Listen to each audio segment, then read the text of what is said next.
Todd from COSN coming at you again today.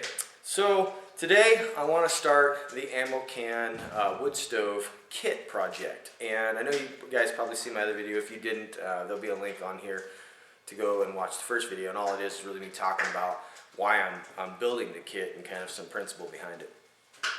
So just to go into a little bit more detail in what I talked about in the last video, not a huge amount, but like I said, it's a twofold thing. If you burn up your can, instead of throwing the whole can away because you welded everything to it, you can actually unbolt your kit and put it on a new ammo can. And that's one of the purposes. The other one is so that people that don't have the tools, they can take this kit and with minimal tools install the kit themselves. And just give you kind of a quick idea of what I'm hoping for is that somebody will only need maybe a grinder with a cutting wheel. And that goes to a couple different styles. There's an air grinder with a cutting wheel.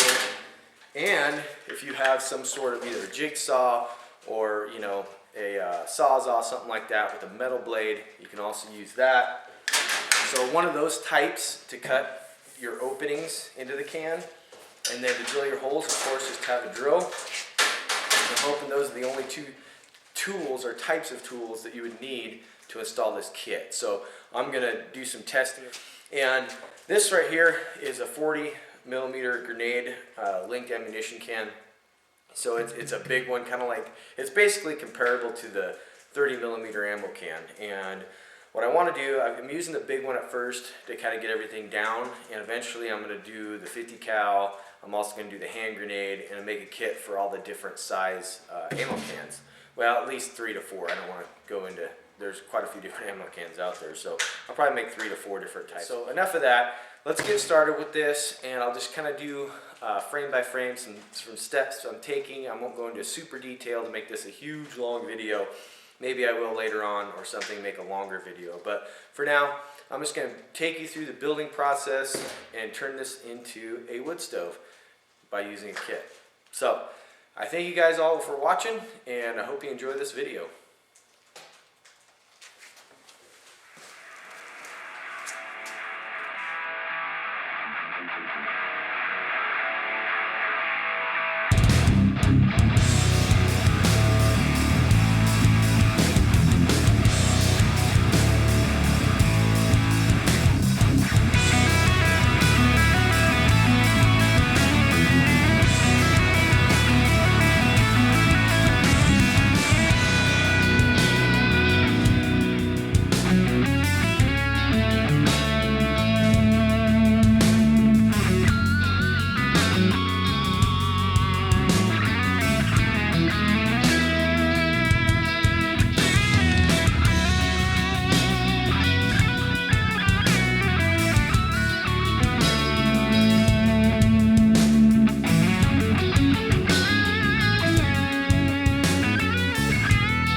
I'll stop right there.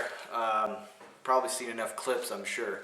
I didn't even go close into and getting it all down. But anyway, I want to stop right there. I want to show you the 4 main pieces of this kit that goes on the ammo can before I assemble it. So first off, this is the bottom piece. So this is basically the legs. I'm not real sure if I'm going to keep them adjustable. They got a little bit of a wobble. I mean, it's pretty solid. We'll find out once we get it all together.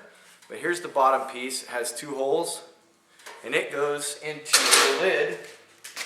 It's right here. Here's the lid. I've already drilled 2 holes in it, and I've actually put some of the heat tape in there and some 2000 degrees silicone putty to keep it in there. So that's the first piece. Second piece is the top piece.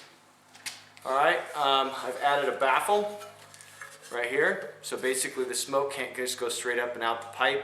It actually has to come up through the baffle and then up out the pipe so you can capture more heat and make it burn longer. I also put a heat sink in there, right there, so you can actually cook water, which we're going to do later on. We'll do some testing with this once I get it all together. Now remember, this is a prototype, so it's pretty rough. I haven't beautified it or anything, and I'm not going to. So I'm just going to roll with it and test it out and see how it does. So that's the second piece. And the third piece, of course, is the door. And I didn't take like a whole lot of time to get this, get the air intake perfect, but I mean, it's good.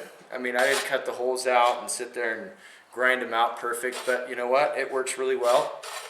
So that's going to be cool. And I also got the door a little tight, but I like it that way. So here's the door. It's just got that little lock here. I'll probably put some, dress that up later on, put some wood or something on there so it doesn't, get hot. I also put the whole door does come off. It's just basically pinned in there, slides down and pins, so the actual door can come off if you wanted it to. I don't know why you want it to, but just in case if you just wanted to put this on and not have this in your way. But all these bolts, and this is a learning process, but all these bolts are 1/4 inch and they're all welded in, so you don't have to hold 2 wrenches and try to fuss around with it. These are actually too long, but like I said, this is the prototype, and I'm learning as I go. I'll probably end up switching these out to smaller bolts and probably sink them in and not weld them. But we'll see as I move forward. So that's the third piece. And then the fourth piece is just a grating to go in the bottom. I don't care for this expanded metal because it's going to melt. I know it's going to melt. So I'm probably going to make something out of rebar that's a lot better and a lot stronger. So I'll probably change this out, and that's the fourth piece. So right there is the kit. And I wanted to stop right there before I assembled it, but that's actually the kit that'll go in the ammo can. Now on the ammo can, all that needs to be done is you need to cut out the front hole, drill your holes in, cut out the top hole, drill your holes. You're done with the main section. And then on the bottom, usually it comes with a handle on both sides. So you remove the handle and you basically just cut this section out. This slides underneath the lip of the door, and then you buckle up this side. Now I made this removable. I like that option, so if I want to clean it, I don't have to sit there and fight and try to scrape stuff out. I just basically unhinge it, pull it out, dump everything out of it, put it back together. I also put the heat tape in here, or the insulation in there, and glued all that in. So we're going to see how that works also. So I'm going to go ahead and assemble it real quick, give you an end shot, and then we'll get to testing later on. Okay guys, so here it is, fully assembled. I wish that it was that easy to just assemble and put together, but it actually took me some time to kind of calculate everything out, and kind of like the picture in the beginning of the video that I showed. I like to plan things out, but all in all it came together pretty good. There's a lot of little things that I'd like to change. The concept's there. A lot of the big stuff's there, but some of the smaller stuff that I want to change out, some bolt sizes, things like that. Plus, I still got to add the dampener to the pipe, and so you can control the flow a little bit better. Of course, take a little more time to cut these out a little bit better. Door came out well. That's the inside there. Let's see if I can show you. I got the screen in there, like I said. I don't like that expanded metal. End up changing that out. But there's a lot of room in there, and I'm gonna run some tests on it. And you know, like I said, this door also comes off if you wanted it to. I don't know why, but anyway. So there's my ammo can stove kit. So basically, it's 4 parts, and you can do some cutting on the can yourself. Get the kit, put it on. Now I don't know if I'm gonna end up selling it. I know it's gonna take me some while to get some bugs worked out of it, but I just wanted to build it and see if I could do it, and I did. So there you have it, and I hope you guys enjoyed watching, and I didn't make the video too long. Stay tuned for the testing of this. I'll be testing it here soon. I've got heat guns. We can do some different things with the heat gun, you know, of course, the boiling water test like everybody else does, but it's a good test. So stay tuned for my future videos, and I thank you guys for watching and all your subscriptions and everything you do for me.